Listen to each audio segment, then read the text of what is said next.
for a minute. All right, got a funeral foam macchiato for Charles. This one's just hot and sad. One graveyard grind drip for Josh, or both.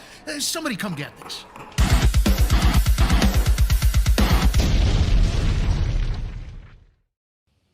Let's go. Welcome to the Little Brown Pill Takeover of Wise and Nerdy. That is Josh and I's new show about comedy, conversations, and all things coffee. And yes, you came prepared. Is it still warm? Is it still nice and... Oh, I see the steam condensing in the top of the cup there. Is that a special 4-ounce version for you? Because that looks tiny. You think that's 4 ounces? That's 8 ounces. Is it? It's a coffee mug. Okay, if you say so.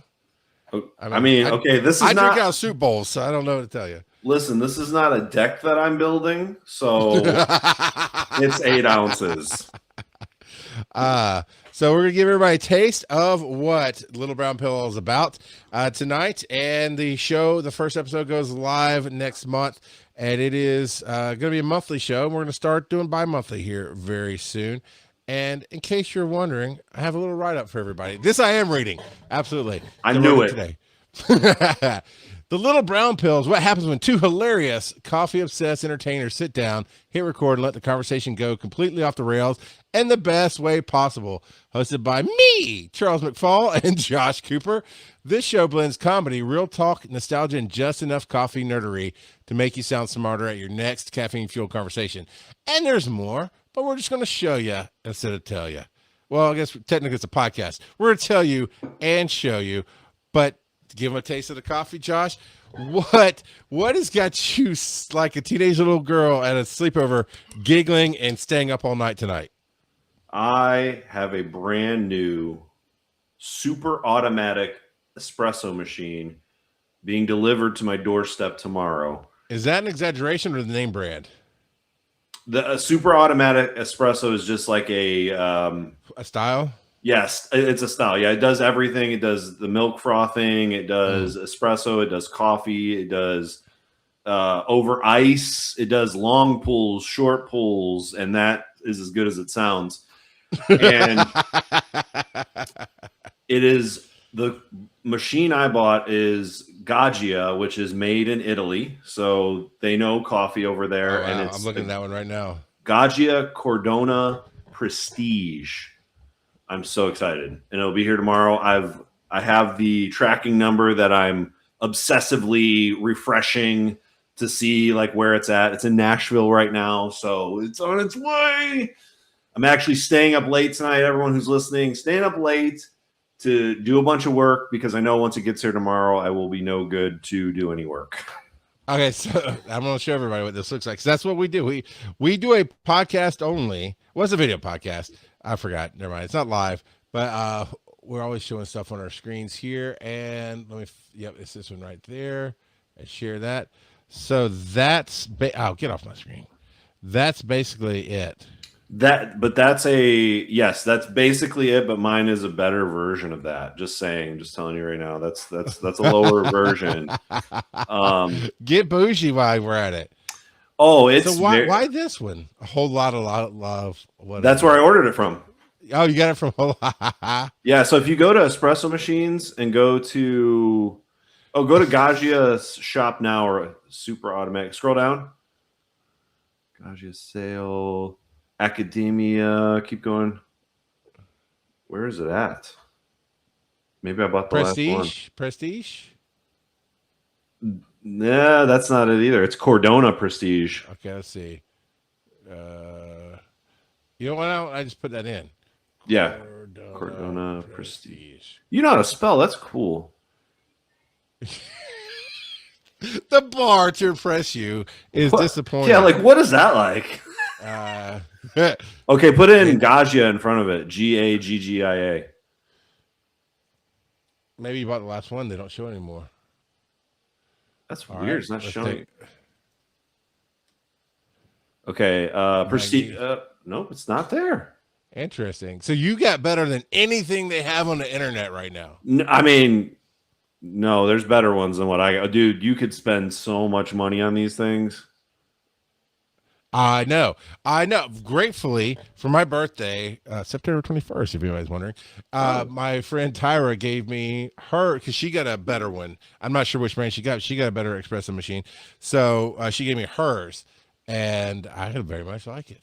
I wish we could see mine, but you can't do. You're not good at Googling, so I don't have the Google Pro well, fingers there. but you can't Google. That's weird. You're I'm super pumped. It is the one we have now is I hate to even admit this. It's Philips brand. Now it's an automatic espresso machine, and it was not cheap, but it just does not do good espresso and good coffee. And the beans we buy are really expensive, so I want to have something that kind of matches up. So, super pumped to see how this works. Devo says, I'm a simple kind of man. Yeah, you try to get me to sing it. I hear you. But I appreciate nice tech.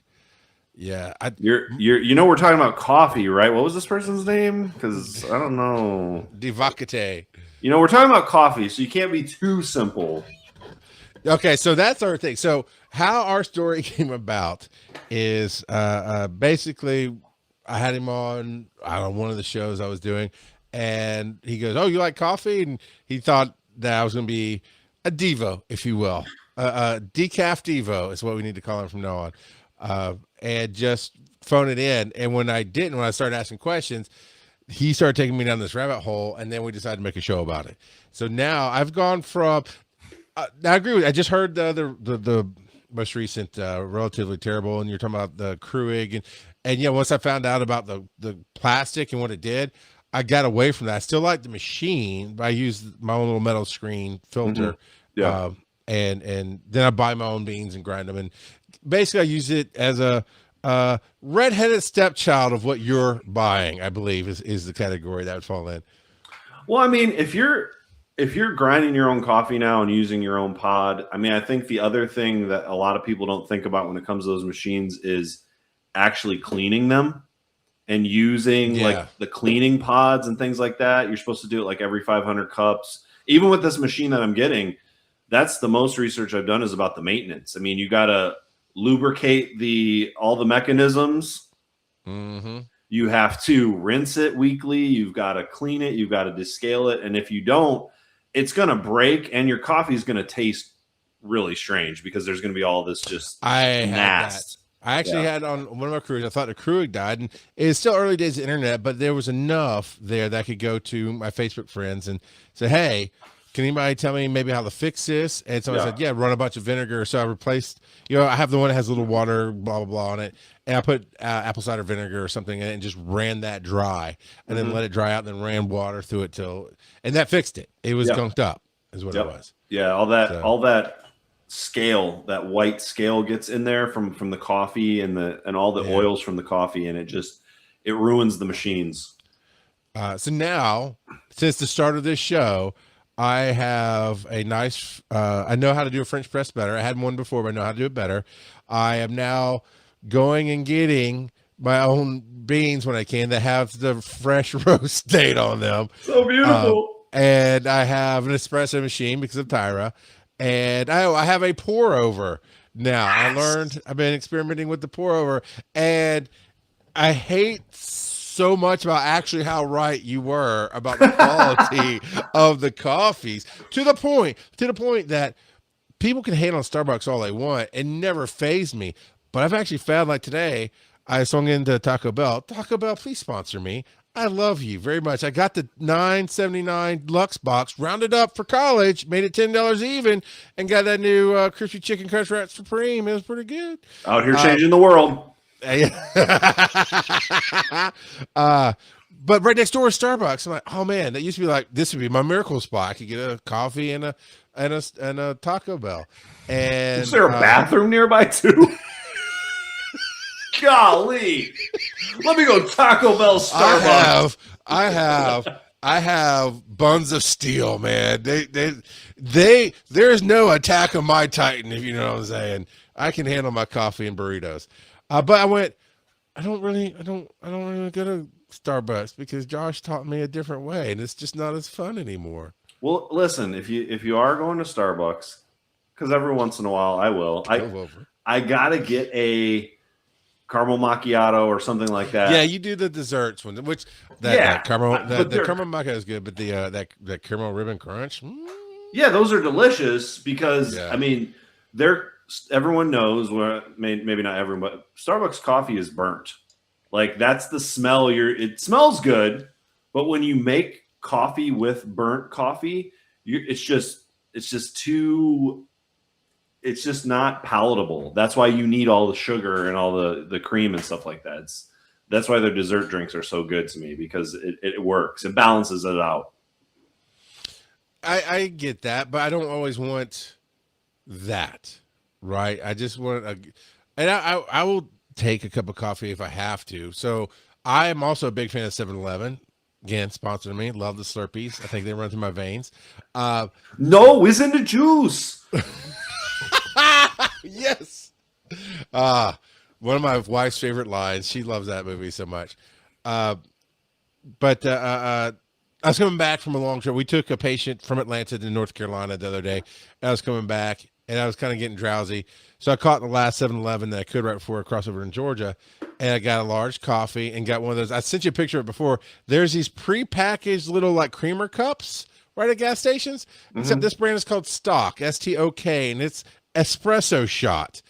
I don't know what's in it, but you cannot shut your eyes for a good hour after drinking it. So I popped that in the cup. I got and 7-Eleven's house brew is decent, but again, because of you, I feel like the stupid Carrie Underwood song or whatever it is. Because of you, I can't drink my coffee from 7-Eleven no more. I can't sing like her. I don't know. So yeah, and I come home and I just wait for coffee, right? I come home and then on the weekends, because it takes more time, I'll do that pour over. And I'm like, damn it. Ignorance is bliss, man. Why did you have to offer me the red pill? Because I judged you right away when you said you were into coffee, because I was a coffee snob, and I'm like, we'll see.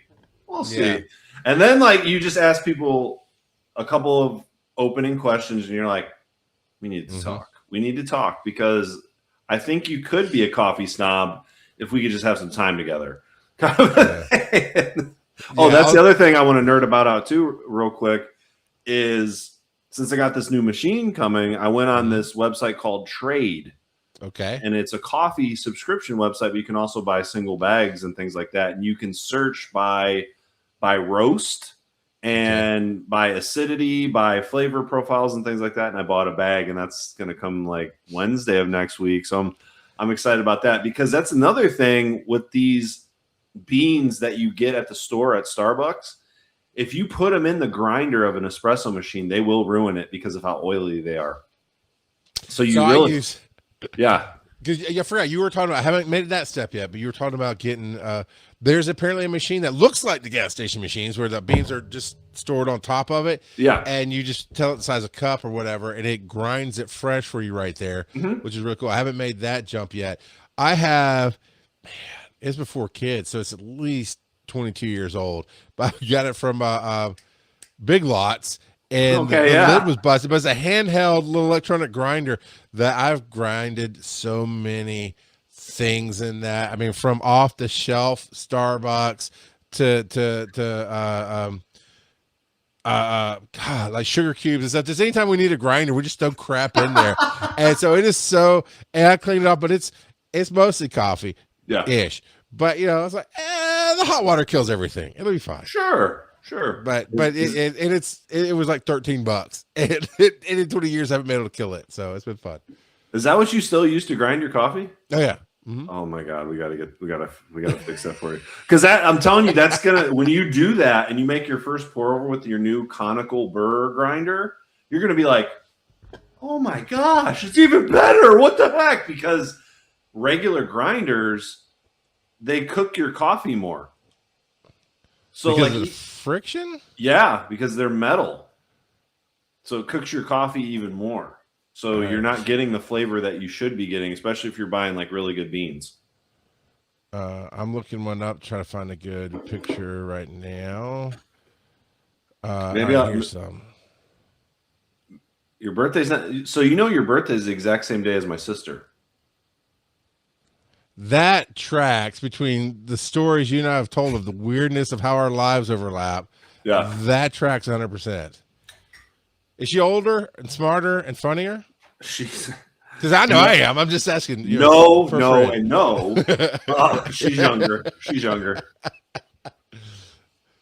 So this is it. This is the that thing. The canonical.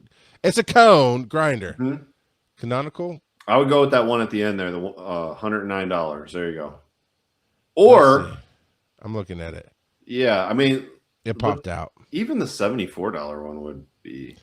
That's not too shabby. I'm telling you. And then I would just suggest only using it for coffee.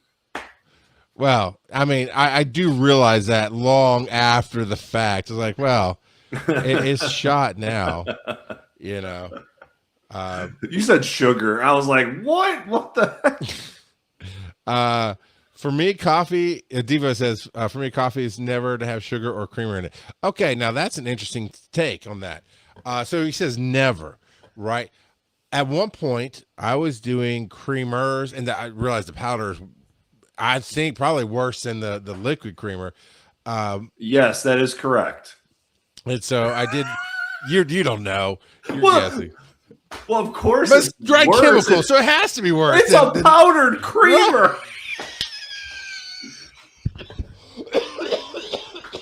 Okay, all right. That fine. cough right there is from the powdered creamer. It's directly from it. No, you're not wrong. Now There's listen, something it's about like- when it's you like rip when- the seal.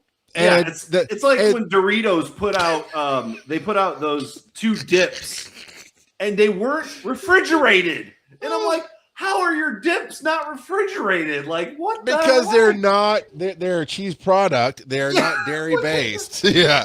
No Okay. powdered creamers. So I did work my way, unfortunately, through a bunch of sugar and powdered creamer Yeah. to like sweet and low and regular creamer to then I decided, let me just try black coffee.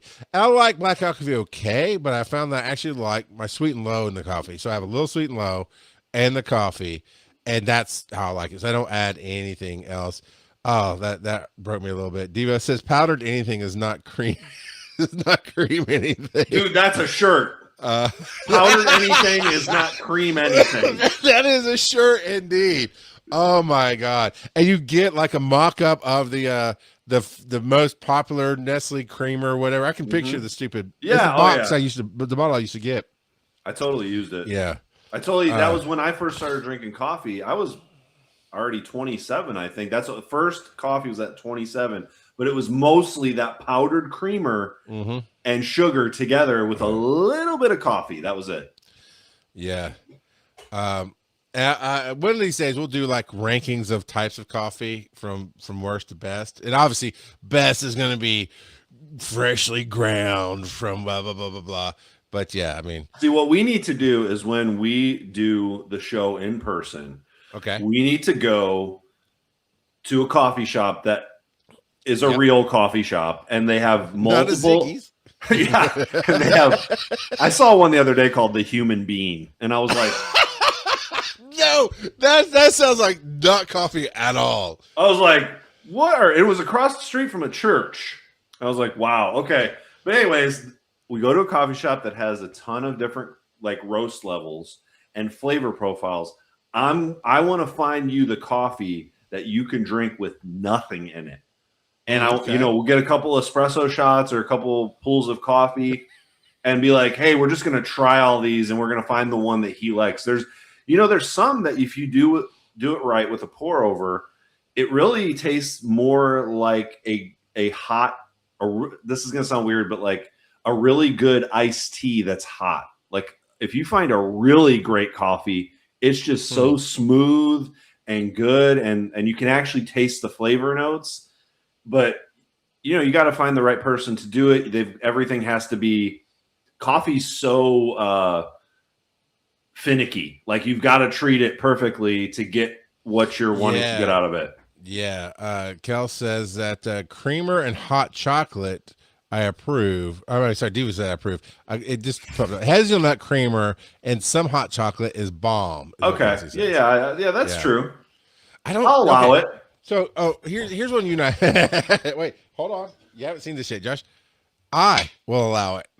I have seen that at Dragon Con. Oh, you were there when it was gifted to me. That's right. Yeah. You were on the panel. That was really cool. With that other guy on the end that we don't remember. It's with a J. It's okay, I don't know. Yeah. Crap, I just distracted myself. Oh, chocolate. Okay, so people there's these, chocolatey flavored coffees and this. I don't like chocolate. Now, I will eat some chocolate, as the wrapper right here next to my computer will show. I eat a little, but that's not chocolate's not my thing. Yeah. So, dude, we are the same. I'm not a big chocolate fan. Like I do. So you were like me. You steer away from the chocolatey flavored coffees. Yeah, I mean, if you can get a good mocha, like a mocha latte or something, to me it's a lot different than just chocolate. It's got more of a heavy coffee flavor, and there's a sweetness to it. But I'm not gonna seek out flavored coffees. I've actually never had a flavored coffee where I'm like, okay, that's actually good. Never happened. Yeah, so weirdly enough, I like caramel, right? And so Starbucks came out with a bag that looked like we took the caramel candies and made. Now it's already pre-ground coffee, so that the caramel is not the caramel in this thing. First cup I had, like, oh, that's really nice. I kind of like it. After that, trash. Like I could taste how fake the caramel was. I had to throw out a whole $6 bag of coffee, and it pissed me off. Yeah, Starbucks is, I mean, it's crazy how huge that brand is. And it's funny that they're coming from Seattle, a place where you think I'm a coffee snob. Like, there's people that are 10 times worse than I am. So, and it's coming from that kind of place. So it's weird to me, like that Starbucks came out of that area, because it's just not. And I wonder. I've always wondered, huh? There was a joke for a while that Starbucks was on every corner everywhere except Seattle. Yeah, I was wondering, like, if you go back to Seattle and you go maybe like one of the original ones, what's it like? Is it the same, or is it just really different? Yeah, how much did they franchise out? But also because I've been trying coffee houses, and there's one when you come to Atlanta, we got to make time for it because it was really good.